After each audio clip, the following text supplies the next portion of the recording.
어제는 보수의 텃밭이라고 할 수 있는 대구에서 국민 통합을 강조한 문재인 후보. 오늘은 또 제주와 호남으로 이동하면서 지지를 호소하고 있습니다. 더불어민주당의 이미경 공동선대위원장 전화 연결했습니다. 안녕하십니까? 네, 안녕하세요. 네. 지금 대선 21일 남았지 않습니까? 네. 지금 양강 구도를 형성하고 있지만 다자 구도에서도 어느 정도 문재인 후보의 지지율이 조금은 반등하고 있는 모양새인데 선거 판세 어떻게 읽고 계십니까?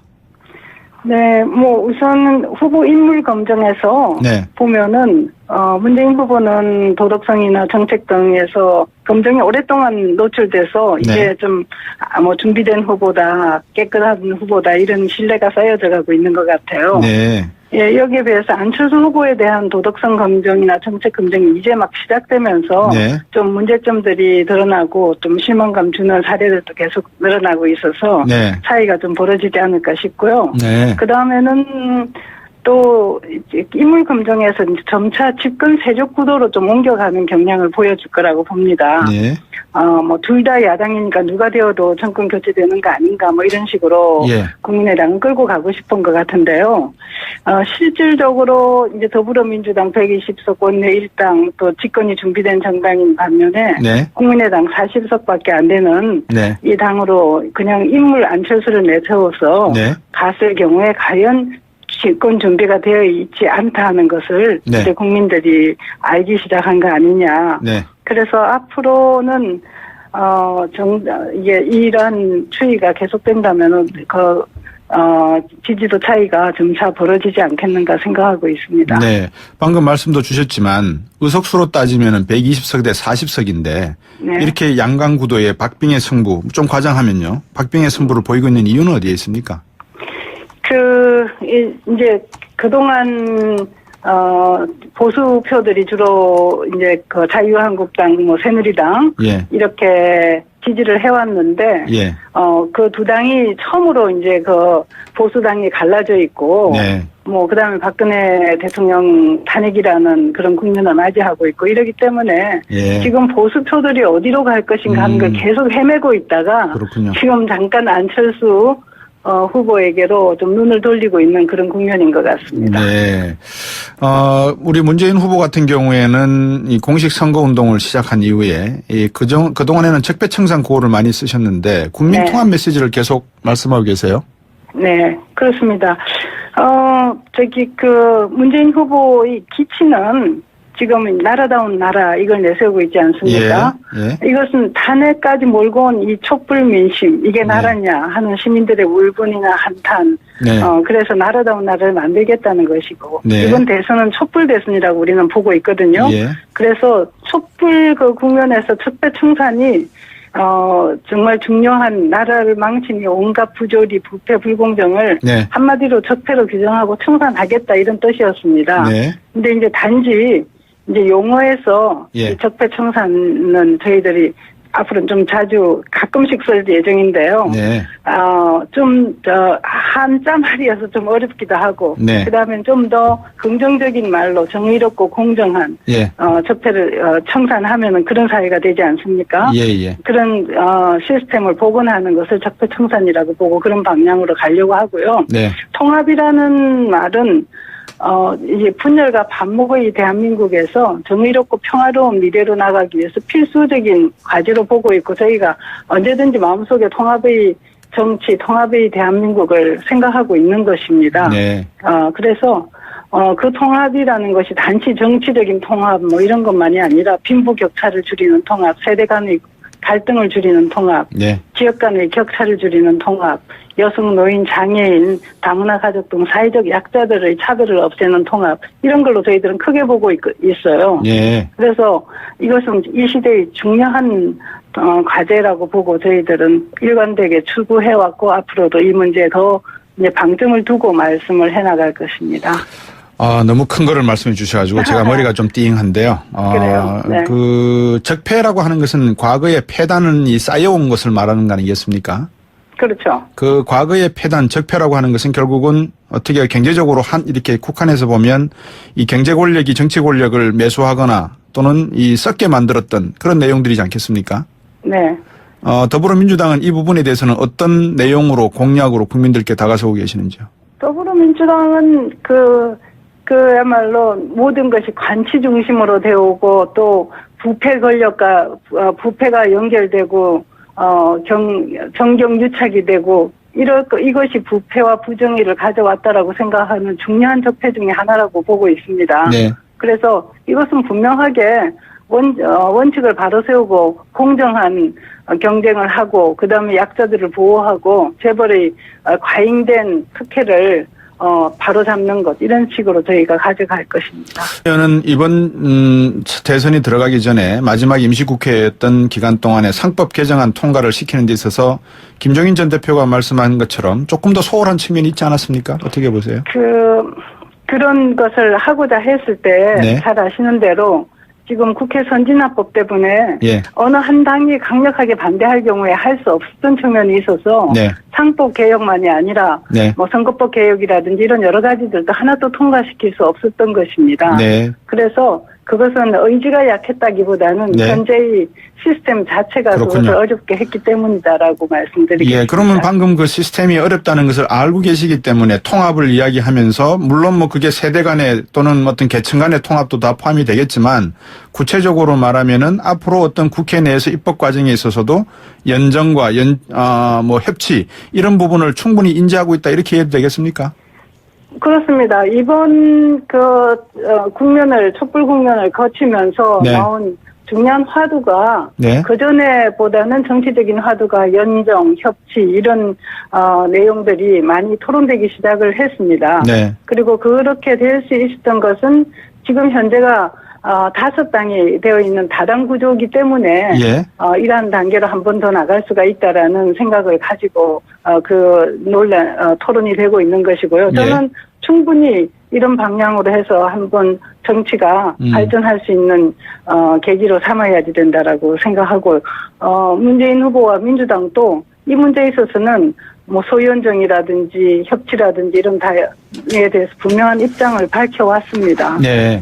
그 말씀하셨지만 뭐 지금 현재는 다당이지 않습니까? 5당이 지금 있고 대통령 후보만 해도 10분이 훨씬 넘는 숫자가 지금 등록을 하셨는데 하지만 국민이 원하는 거는 양강 구도에서 보듯이 양당제 체제이지 않을까 하는 생각도 드는데 이 부분은 어떻게 보십니까? 저는 민주주의가 발전하기 위해서는 다당제가 좋다라고 생각을 하고 있습니다. 그래서 보다 더 다양한 국민들의 의사가 정치적으로 반영될 수 있는 구도를 갖는 것 이것이 좋다고 생각하고요.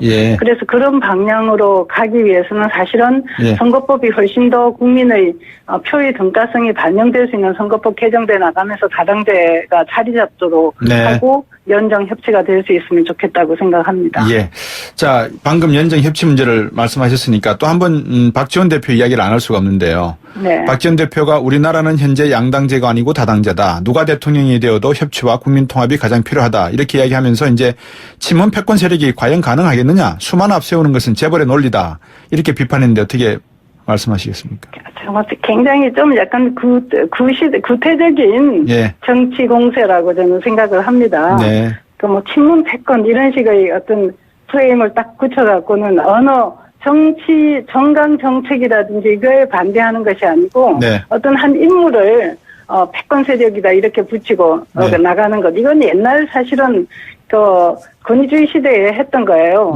김대중 대통령을 종북 그땐 종북 쓰지 않고 빨갱이 이런 식으로 쓴 것을 계속해서 보아왔던 분이 이런 식으로 정치를 하시면은 안 되지 않겠는가 그런 생각을 하고 있습니다. 그 박지원 대표 말씀하십시오.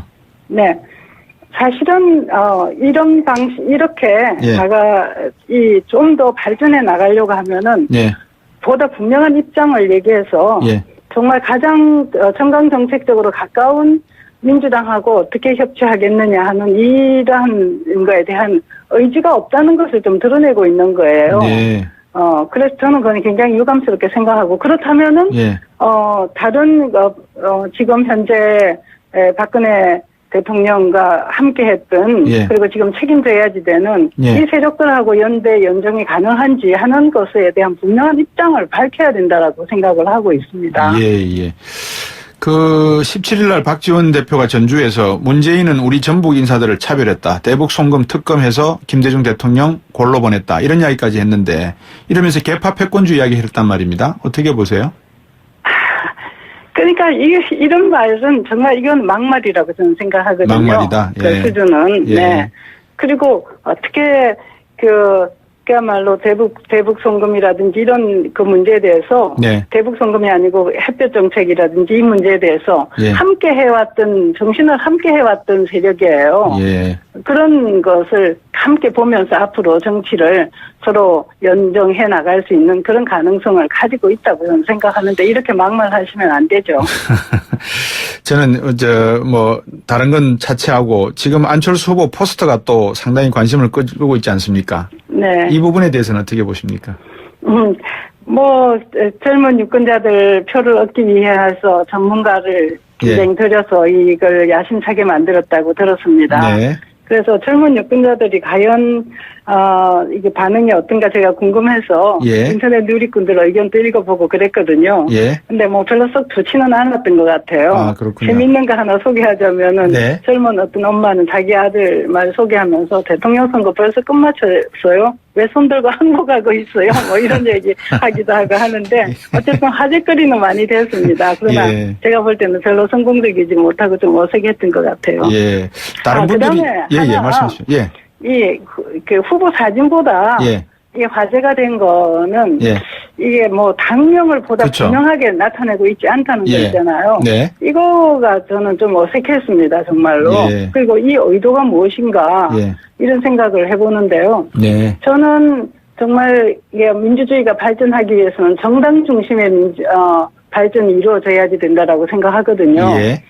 정당이 발전하지 않고서는 민주주의가 없다. 예. 이렇게 생각을 하는데 연정도 하겠다고 하고 이러면서도 정당을 내세우지 않고 있는 것은 무엇을 의미하는 것인가. 앞으로 연정이 아니라 합당할 수 있는 가능성을 보여주려고 하는 것인가. 이런 억서까지도 의구심까지도 불러일으키니까요. 예. 그래서 저는 이것이 좀 오히려 더 눈에 띄는 대목이었어요. 그렇군요. 많은 분들이 그 안철수 후보가 포스터를 보고 V자 형태를 그리고 있다 그러는데 제 눈에는 그게 Y자로 보이더라고요. 그래서 연대 연정을 나타내는 Y자 같아서 나는 연정하겠습니다라는 포스터로 보인다라는 말씀도 하는 분들이 계시던데. 그 연정을 하더라도 사실은 자기 정당이 분명하게 있으면서 하는 것이 연정이거든요. 그거는 광고 효과를 노리기 위해서 일부러 국민의당을 연상하게 만드는 작업일 수도 있겠죠. 선거 전략으로. 예, 광고 전략으로. 저는 정당 이름이 분명히 있는 것이 좋다고 제가 생각합니다. 자꾸 이런 말씀을 드리면 또 앵커가 자기 사견을 가지고 방송한다는 지적들이 나오기 때문에 제가 다른 질문으로 연결하겠습니다. 네. 그 2차 TV 토론회가 열리잖아요, 내일. 네. 지금 방식에 대해서 캠프 간 신경전이 지금 벌어지고 있는데 문 후보가 스탠딩 토론도 받아들이겠다라고 했습니까? 네, 그랬죠. 진작에 그랬습니다. 예. 네. 규칙은 정해졌나요? 그럼요. 예. 네. 왜 그래? 저는 참 이게 좀 우스운 왈가왈부가 이었다고 생각하는데요. 예. 지금 미국 토론을 보면은 양자가 나와서 아주 서서 스탠딩 토론을 격렬하게 그러죠. 하지 않습니까? 예. 아마 그거를 생각하고 있는 것 같은데요. 네. 우리는 지금 5명이 나와서 토론할 가능성이 높지 않습니까? 네. 5명이. 그러면은 2명이 토론을 할 때 결국은 남은 3사람은 그냥 멀쩡하니 서 있어야 된단 말이에요. 그렇죠. 그러니까 아마 우리 쪽에서 나간 이 대리인이 할 때만 서서 하면 되는 거 아니냐 하는 얘기를 했던 것 같아요. 그런데 그걸 가지고 이 후보가 체력이 되느니 마느니 이런 얘기를 금방 넘어간 것 같은데 이거는 정말 신중년, 60대는 신중년이라고 요새 얘기해요. 어떻게 그걸 체력으로 얘기하는지, 체력으로 따지면은 아마 문재인 후보가 가장 체력이 있을 거예요. 특전사도 하고, 히말라야 트레킹도 하고, 아마 제일 쓸 겁니다. 두고 보시고, 토론 잘 하실 거예요. 영국 의회를 보면 수상이 질문을 하게 되면 앉아있다가 질문이 있으면 일어섰다가 또 앉았다 이렇게 하거든요. 아마 그런 방식을 이야기하신 것 같아요. 것이죠. 그런데 이자 구도의 미국식을 생각하는 건데 이건 아니고, 그런 토론, 그런 논란거리를 만든 건 좀 유치했다고 생각합니다. 잘 알겠습니다. 오늘 말씀 잘 들었습니다. 고맙습니다. 네, 감사합니다. 더불어민주당의 이미경 공동성대위원장이었습니다. 2부로 돌아오겠습니다.